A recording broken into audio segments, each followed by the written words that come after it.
All right, guys, today we're going to be doing another reaction to an interesting opinion piece article that I recently came across. I noticed that this opinion piece specifically has been garnering a pretty decent amount of attention. It was written up by VentureBeats Jeff Grubb. I'm sure many of you know who Jeff Grubb is. He's a pretty well-known insider. I don't have a problem with him personally. I don't really pay too much attention, so yeah, I don't really have much of an opinion, but he wrote up an article here, and I know you can't see the title of it entirely. It says PlayStation boss Jim Ryan needs to create a better narrative, and so I'm gonna read over this and just give my thoughts on it and live react to it. I have not read this article yet, so yeah, we're gonna get into it. I do want to let you know tomorrow at 12 p.m. Eastern here on the channel, Press X podcast will be going live. So if you want to kind of hang out and chat with me and go over some different topics, be sure to show up and show your support. I'd appreciate that. Make sure you hit the like button on this video as well to help it out. So let's read what Jeff Grubb has to say about PlayStation. So it says here, some PlayStation fans are feeling angsty about the company's strategy under Sony Interactive Entertainment boss Jim Ryan, and that is understandable. Many of the company's most enthusiastic supporters just spent $500 or more on a PlayStation 5, and now those same fans are staring down the barrel of a generation of $70 games. Okay, it's a bit dramatic. With that kind of skin in the game, many consumers are justifiably concerned about getting their money's worth, and that has turned into skepticism surrounding Ryan. But what are PlayStation fans worried about specifically, and are those criticisms legitimate? Let's try to understand. So first off, right off the bat here with the first opening paragraph, look, I read this and it just feels like it's playing into the same thing we've been seeing for the past couple of months, which is the whole fear, uncertainty, and doubt. I'm going to go out on a limb here, okay?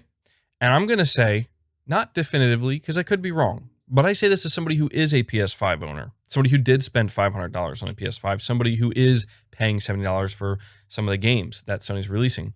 I'm going to go out on a limb here and say that that's not how the vast majority of PS5 owners feel. And say I'd even go as far as say that's not even how the vast majority of PlayStation fans feel. I think anybody who bought a PS5, first of all, knows why they bought a PS5. And it's simple. It's for great games. It's not only for the games that are going to be coming in the next year, the next 2 years, the next 3 years, but the games that were there at launch and the games that we're getting like right now with Returnal and Ratchet and Clank, and probably towards the end of this year, Horizon Forbidden West. Now, these are the bigger games I'm talking about, but the smaller games as well that everybody seems to be ignoring and forgetting about. So, you know, I'm not trying to just immediately push against this article, but it's just when you open it like this, it reads as like, oh man, you know, like everybody's freaking out. No, not everybody's freaking out. The media is freaking out, and the media is trying to convince a lot of other people to freak out. That doesn't mean that there aren't valid criticisms or valid concerns. I'm not trying to completely downplay that, but I'm also not trying to turn a molehill into a mountain here, right? But let's continue on and see what else he says here. So he's going to list some reasons why he believes this may be happening. So I really hope a video doesn't start playing here, because that's going to be really annoying. It says it's important to start by recognizing Sony's position in games. By many metrics, it is the industry leader. And while that is something that others might envy, it also has Sony in an inherently defensive position. Many already understand Microsoft's weaknesses. Fans spent the entire last generation examining the mistakes, and that means it is less exciting to fixate on those blunders, especially when the company is so often going on the attack with major acquisitions and disruptive business models like Game Pass. So again, it just kind of reads like the same stuff we've been reading for the past couple of weeks. PlayStation's weaknesses, however, are less obvious and its strengths are well known. And that means when the company doubles down on those same strengths, it is easy for the fans and industry observers to take the company's achievements for granted. And that creates a lot of extra space for folks to speculate and imagine perceived areas where PlayStation underperforms. That is what's happening now, but that doesn't mean these concerns are only happening in the overactive imagination of PlayStation fans. Sony is making conservative choices under Ryan, and that could have real consequences. Okay, so again, we're just assuming that this newfound, apparently it's a newfound conservative approach. apparently we're just assuming that it's going to be bad, that there are going to be severe consequences, or just some type of real consequences, as it puts here.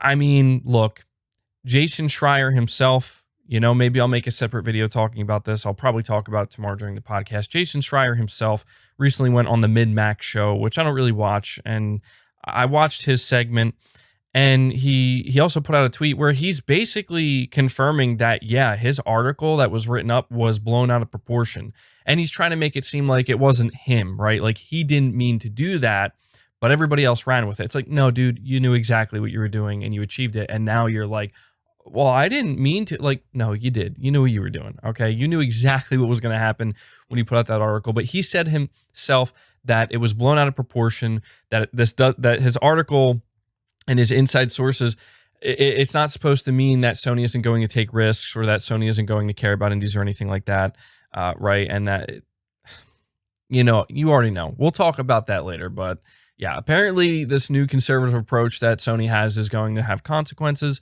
Sony is drifting away from smaller games. Okay, this is going to be a fun one.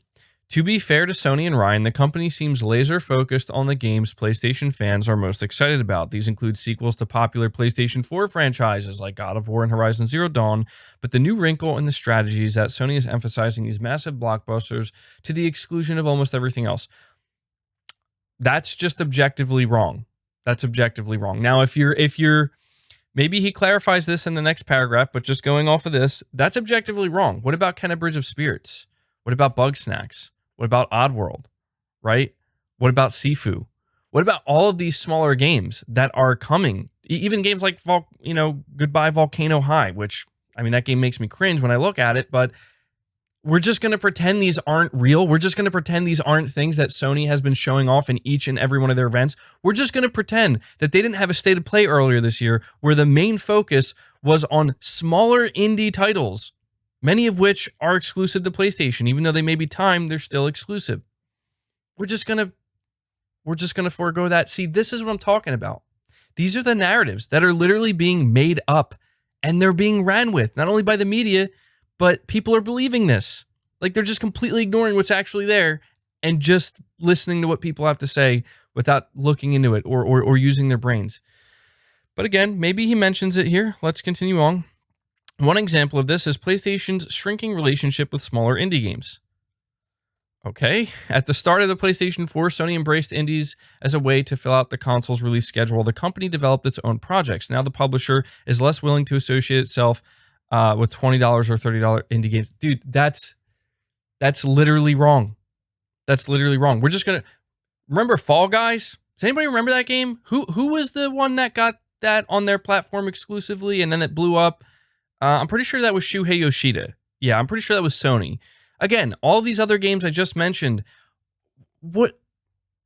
that's incorrect. That's just straight up incorrect. The PlayStation website does list some notable indie games like Oddworld, Soulstorm, Bugsnax, and Maquette. He goes on to list these games himself, but okay. And each of those launched on PS Plus. Sony still sees value in indie games when it comes to boosting the value of its subscription service, but this initiative is more limited than the first year of PS4 when Sony helped launch indie exclusives like Resogun, Guacamelee, Towerfall Ascension, Velocity 2X, Transistor, The Swapper, Sports Friends, Ho-Ho-Come, and more. Okay. Listen, let's be honest right now, okay? Sony was kind of in a position with the early PS4 days where they had to do that. That doesn't mean they're actively going out of their way to not do that, but they had to do that because there was kind of a little bit of a drought in the early days of the PS4, and they did need that extra padding. They needed to do that. And yeah, it made them look really good, and I'm sure that indie devs love that, but can we not ignore the fact that, okay, you mentioned Resogun. What is Sony doing with one of those studios? We started with Resogun at the beginning of the PS4 generation. Now we're here with Returnal because Sony saw the potential in Housemarque and said, let's fund a AAA game for you guys and see what you can do. Let's see what you can make happen. And in my opinion, Returnal looks amazing. Okay, I would take a game like Returnal over, say, a Resogun sequel, although I think maybe we could have both eventually, but that's just me personally. And I don't fault Sony for doing that. I do not fault them for doing that. So basically, the argument he's making here is that, launching games into Oddworld, Soulstorm, Bugsnax, and Maquette into Game Pass, and there's a bunch of other games he didn't mention, This is basically not good enough because it's only growing their subscription service. It's okay when Microsoft does it, though, right? Like, it's okay when Microsoft launches games into Game Pass and whatever to grow their service. But when Sony does it, suddenly it's bad. I don't get that angle of it, first of all. But he also talks about like the quantity here, where he lists more games that launched on the PS4. And fine, I mean, it's probably true. Maybe the PS4 did have more indie games, or there was just more of an emphasis on indie support. But to make it seem like we're at a position now where Sony's abandoning indie games and not caring about it, that's just wrong. That's just flat out wrong. Moving on here, says this month, Resogun developer Housemarque is releasing roguelike shooter Returnal, but the game, which is $70, is also indicative of the company's direction toward bigger games, even in the indie space. Okay, well, I don't see a problem with this. I know not everybody's excited about paying $70 for Returnal, but we will let the market speak. And that's what Sony's doing here. Sony funded this game. They apparently funded it to the point where it's considered a AAA game, therefore it will be sold at the price of a AAA game. Whether or not the market takes to it, we're going to have to see. Me personally, I already told you, I think Returnal looks great. I'm very excited for it. I'm going to pay $70 out of my pocket for it. If it seems like it's certainly not worth that $70 price point, I will let you guys know. I'm hoping it will be, but I'm willing to take that chance. And I don't think there's anything wrong with that. Let the market speak. If the market doesn't like this approach, this game will flop. It won't sell at $70. Sony will get the message loud and clear, just like they got with Destruction All-Stars. That was supposed to be a $70 game. They said, let's put that into PlayStation Plus. Also, it does go to show what Sony did with Destruction All-Stars does go to show they are listening and they are paying attention. So, yeah. PlayStation is also less likely to give indies their own showcases than its competition. It has shown indie games during its State of Play broadcasts in August and February. Games like the Kung Fu Action Adventure Sifu and sci-fi game Solar Ash showed up alongside projects from major publishers like Knockout City, Deathloop, Final Fantasy VII Remake Integrate, and more. But while companies like Nintendo and Microsoft live-streamed indie-exclusive showcases in the last few weeks, Sony relegated its smaller indie efforts to blog posts. Okay, so, like, are you kidding me, dude? Like, this is the definition of nitpicking. Because Sony doesn't have their own indie showcase for just indies only, that's a problem. No, I'm pretty sure they're doing just a fine job with their state of plays and with the way they've been doing it. They're basically sprinkling in indies on top of showing some of the bigger things like, Final Fantasy VII Remake and Deathloop and whatnot. Like, okay, but, because Microsoft and Nintendo are doing that, Sony should too. Okay, then, I guess. Yeah, so I read that and it says, and there's reason to believe that even the current level of indie interest out of PlayStation is temporary. In 2017, Ryan confirmed that the company stopped highlighting indies on PS4 because they grew less relevant and Sony had more of its own games to talk about. Why is that a problem? I need to know. Why is it a problem for Sony to say, well, we have more of our own games to talk about and we want to spend more time talking about our games. We'll try to make enough space to talk about other games. Am I missing something here? What is wrong with that? Whatever. I guess Sony should say, let's talk less about our games and make sure we're talking more about the other games and the smaller games. Yeah, because if you go back to that State of Play, by the way, go look at what a lot of people were saying. I defended that State of Play because I said it was exactly what I expected. But you know what? A lot of people were saying that was terrible. You know why it was terrible? They didn't show anything exciting or big. It was just smaller games. But yet we're going to sit here and freak out and wonder why Sony is maybe planning to put more of an emphasis on their bigger titles. Okay, sure. Because this is what people do. I'm telling you, this is what they do. They say one thing and then they portray another. It's really weird. And so he quotes him by saying there was a time and place in the early stages of the life of the PS4 to make statements using indie games, Ryan said in an interview with GamesIndustry.biz in 2017. It was more about making a statement that we were serious about the indies and that we are doing this and that with the indies. It was just good to talk about it in 2013 and 14. It's less relevant now. Is he wrong? Is he wrong? He's basically just saying what I just said. We kind of needed to highlight those indies. They were more relevant at the time because we needed them. Now we have more of our own games to focus on, and that's what we're going to do. Doesn't mean they're completely sidelining the indies. I can't believe we're spending the first chunk of this article talking about indies. This is the big reason that we're going to start out with why PlayStation's Jim Ryan needs to create a better narrative. Okay. in case you can't tell, I've had enough, man. I've had enough of the negativity that people are just literally making up. Like they're just living in a bubble, in a vacuum, and they're okay. Let's continue on. Indie games rarely sell millions of copies, but they add variety and new experiences to the console library. Of course, those games will continue coming to PlayStation without direct support from Sony, and that's a good thing because the company also seems less interested in experimenting itself. Again, making assumptions. Does Jeff Grubb know this? Or is this what he heard from Jason Schreier? Where Jason Schreier also came out himself and confirmed that no, Sony is still working on new IP. In fact, Jason Schreier came out and said that the main point of his article was not to make it sound like Sony isn't going to make new IP because they are. He said that himself, all right? Don't know what that flickering is, by the way. Hopefully it stops.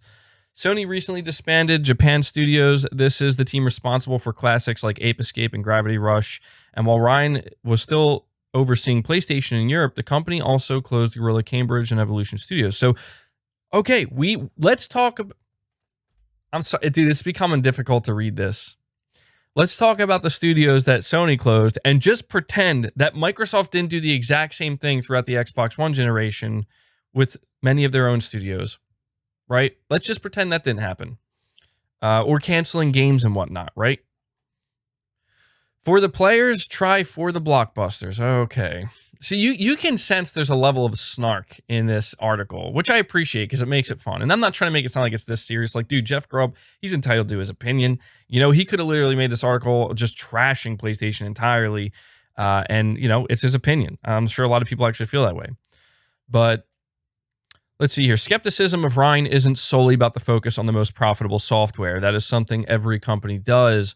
But it is notable at Sony because the shift comes while Sony also seems less determined to deliver features that fans want. To that point, Sony recently announced it is closing the digital stores for the PlayStation Portable, PS3, and PS Vita, and Sony continues to forego investment into backward compatibility solutions. Again, Sony's making these decisions to preserve profitability, but it's also something that a company might decide to do for the players, even if it were losing money.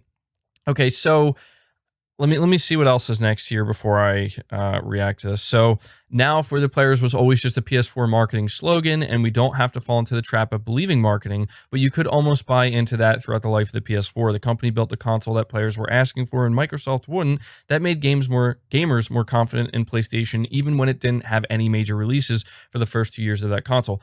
Okay, so you know, this is kind of going a little, I mean, the angle of this is a little weird. Like he's using a marketing slogan that Sony used with the PS4 as a way to kind of make it sound like they're actually not for the players. And he mentions backward compatibility efforts for Microsoft. He mentions Sony closing the PS3, Vita, and PSP. Okay, last time I checked, all throughout the PS4 generation, maybe I'm wrong, somebody can let me know, but the last time I checked, the PS4 was not backwards compatible at all, and people were okay with that. The only way you could really access backwards compatible games was through a small selection of PS1 and PS2 classics, and then you could stream PS3 games, which nobody did and nobody cared about on PS Now, and everybody was okay with that. But again, let's keep buying into this narrative that everyone cares about this. We all need to freak out. Don't get me wrong. It does suck that Sony's doing this with the PS3 store, the Vita, and the PSP, but can we please acknowledge the reality that Sony looks at the PS4 onward as this is going to be their legacy, because they kind of messed up big time with the PS3 cell architecture, and the PS2 and PS1, I'm sure they're going to do some stuff with that. We also don't know. We are assuming, just like everybody else here, that Sony doesn't plan to do anything. Now, I understand that maybe the way Jim Ryan has talked about it in the past, it makes it seem likely that they're not going to do anything, but I mean, come on, guys. Look at the reality. Sony's second best-selling console of all time.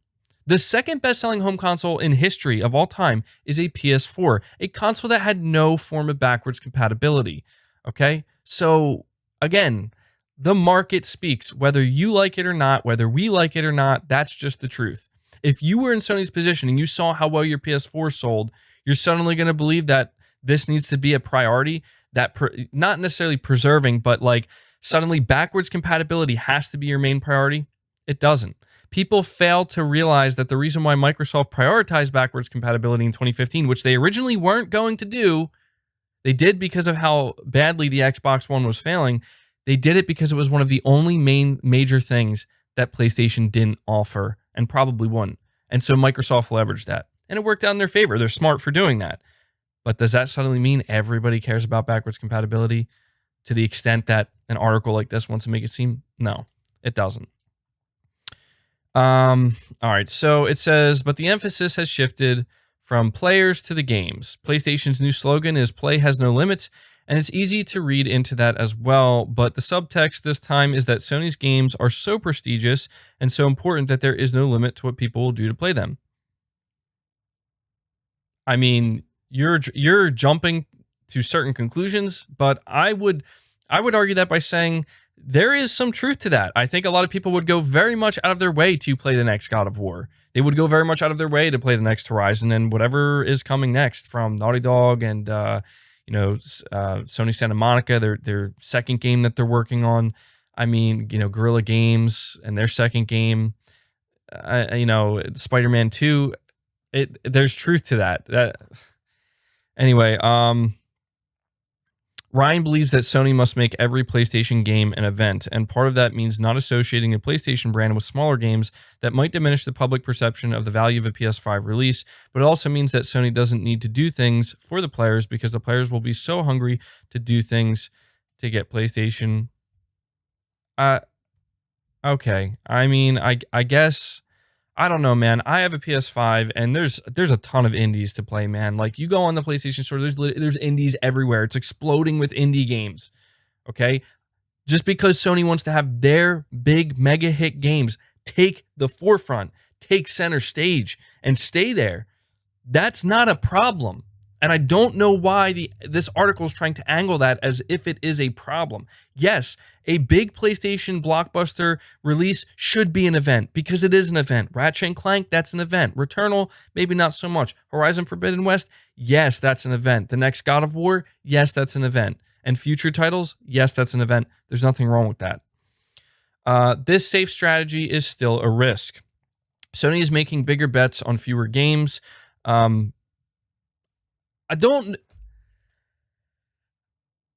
Look, I'm trying real hard to get through this, but I just need to know who said that? Who said that? Who said, Jeff Grubb said Sony is making bigger bets on fewer games. Did Sony say that? Because what I'm seeing from Sony is the literal opposite. I'm seeing more games from Sony. In fact, I'd say the first year of the PS5 is looking substantially better than the first year of the PS4. And I'm pretty sure the second year is going to be even better. So I don't, where's this coming from? Where is it coming from? I'll tell you where. It's coming from the people who are making it up. That's where it's coming from. One of the reasons this makes sense is because Sony is one of the only companies in the world that has the money and skill to deliver on those bets. That makes this a conservative strategy in the short run, but it's one that could go sideways on PlayStation and Ryan. Sony should keep making massive games like The Last of Us and God of War, but by emphasizing them above all else, the company is foregoing a chance to come up with creative new ways to find its next big thing. And the next big thing is likely going to be necessary. So, I don't agree with that.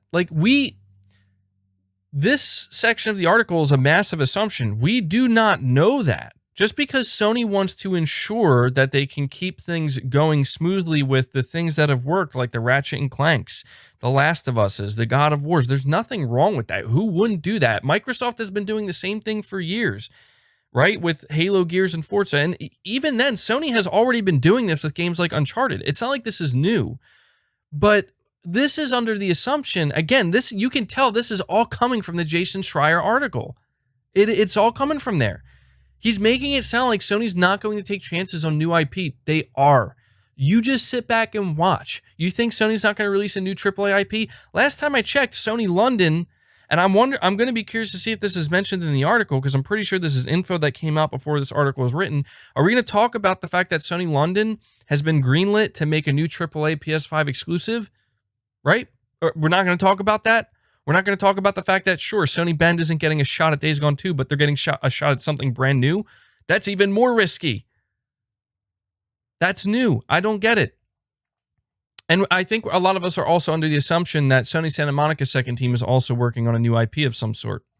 But it says the games industry changes rapidly, genres go in and out of style, and even something as massive and popular as God of War and The Last of Us could start to feel stale after the third or fourth entries. Yeah, tell that to Final Fantasy 16, right? Um, and they can start to feel stale after the third or fourth entries. At that time, the company may have to turn to younger and fresher talent to try something new. That's how it got God of War and The Last of Us in the first place. But the problem is that Sony's strategy could squeeze out that talent. Okay, here we go. A Bloomberg report last week detailed unrest among some PlayStation studios regarding the focus on the biggest blockbusters. I can confirm that I've heard similar tales about angst among senior developers at non-Naughty Dog studios. If Sony isn't careful and isn't fostering the next generation of creativity, then it could find itself in a situation where its blockbuster well runs dry. I mean, look, if there's anything that's being said here, that probably has the most truth. But again, it's an assumption. It's like, well, this could happen. It's like, yeah, you're right, that could happen. Is it likely that after all of these years, 25 plus years of PlayStation, them doing this, Jim Ryan has been, I mean, look, I'm not trying to defend Jim Ryan, but Jim Ryan's been there since 1993. Okay, he's been along for the entire ride. The guy knows PlayStation. You may not like him. You may think he's not a gamer. Maybe he's not, but he's been along the ride the entire time. So he knows PlayStation. He knows where it came from. He knows where it's been, and he probably has a pretty good idea of where it's going. So to assume that suddenly the creativity is going to start to dwindle away and that younger talent isn't going to be given a chance, I'd say it's actually the opposite. The recent BAFTAs, right, that attracts a lot of talent. And I'm sure Sony's always looking for that. But, that doesn't mean that every single person is going to rise to the top. That's just not how it goes. That also doesn't mean that Sony's not going to give them the chance either. I mean, look, we just saw with Sony Bend that two of the top guys, I think it was John Garvin and Jeff Ross, they've been at the studio since the Siphon Filter days. They both left. So that's not good per se, but they both had their own reasons for leaving. In fact, Jeff Ross even said in an interview with David Jaffe that he left for personal reasons. There was not because of tension or because he felt like he was pushed out, right? And, this is just what happens to make, and if anything, that proves that they're making way for new talent. I mean, who do you think is going to start running Sony Bend now? You see what I'm saying? Like, it's like we're just ignoring these things. We're just ignoring them and pretending that they're not real and don't exist. Jim Ryan needs to tell a better story. Again, it's easy to imagine a dramatic stumble for Sony because it is riding so high. So that is the true statement of this entire article. That right there, yes, it's easy to imagine Sony falling on their face because of how high they are up on the mountain right now. So I agree with that. It's still in a strong position. PlayStation does make some of the most beloved games, and the company has even started tying them together with a Marvel Studios style logo animation. Microsoft did the same thing. Ryan clearly understands how important it is to tell a story, a strong story as a brand, but the problem is that it's hard to believe him when he attempts to sell that narrative, and that is really his role, to act as the chief storyteller for the brand. 6 years ago, former PlayStation boss Sean Layden took a moment out of the company's E3 presentation to talk about a cult rhythm action game, VentureBeats. He explained that the game wasn't a multi-million copy seller, but it was worth it because it tried to give players new experiences. It was lip service to a game that Layden once worked on, but it was clear that he was actually proud of it, and it was part of the story that Sony was telling about taking chances on games. I don't think Sony ever cared about VentureBeats, but Layden knew that if he could convince us that he cared about the games, it would be easier to convince us that the games were worth caring about. Ryan, meanwhile, is trying to convince us that the games are worth caring about because they're $70, and that means they must be important. So I think that's where it ends. So look, with that ending there, I think Jim Ryan, whether you like him and what he's doing with PlayStation, whether you hate him and can't stand him, again, trust me, I've seen it. Fire Jim Ryan, get rid of Jim Ryan. The thing I appreciated most about Jim Ryan was just one thing he said. Out of all the stuff he said, I know that he said some things that maybe some people raise their eyebrows at and they're like, what? Like, why are you saying that? That's a dumb thing to say. The one thing he said was last year in June with their first Future of Gaming event, and he opened the show by saying, we will let the games do the talking. Okay? I understand that there's a lot of people who feel that Sony's doing a poor job of communicating and that we need like a Sean Layden type back, and we need to see these, we need to see more of a personality from PlayStation. I don't think that would hurt. But I also don't think there's any problem with the way they're doing it now. If Jim Ryan is saying we don't need to have a spokesperson, we're going to let the games do the speaking. We're going to let the games be the spokesperson for PlayStation, for the brand, right? Like, if anything, that should give you more confidence because that's how confident Sony is in their brand. They're not trying to be salesmen right now. Okay, Phil Spencer does a lot of talking. Xbox executives have done a lot of talking. And PlayStation executives in the past have also done a lot of talking. If anything, I see it from a different way. I actually appreciate that they're talking less because it goes to show they're not trying to sell you with smoke and mirrors. They're not trying to sell you anything. They're going to let the product speak for itself. Now, do I think that Sony could maybe try to make a little bit of an effort to have more of a figurehead, maybe through Herman Holst or, still Shuhei Yoshida's still there and whatnot? Yeah, there would be nothing wrong with that. But I've said it before and I'll say it again. Sony's, approach of being more quiet these days, being more silent, maybe more mysterious. Again, the truest thing I read in this article is just that, is that it makes it easy to imagine that they're going to mess things up. And I understand that I'm not trying to sit here and say that every single piece of news that has been dropped about PlayStation this year so far has been good or great, because it hasn't. There's some stuff that people are genuinely upset about, and I get that. There are some valid concerns. But you see how people are just getting so far away. You could argue that maybe this is proof that Sony's approach of letting the games do the talking maybe isn't working as well as they thought as it would. I mean, to maybe me and you, that makes perfect logical sense. And maybe to Jim Ryan, that makes perfect sense. Like, let's just let the games do the talking. I mean, look, we have Returnal coming out. We have Ratchet & Clank coming out, and we got a lot more coming after that, right? We had a solid launch lineup. Shouldn't people be talking positively? Just because they're not coming out here and having an announcement week after week, it's like people are getting all antsy. You could argue that's the approach Microsoft has taken, where they got stuff they're talking about each week. But, again, where's the big Xbox game? Is it here right now? Did we get a big Xbox game at the launch of the Xbox? Is it coming next month and the month after that? No, I don't think it is. I think we still got to wait.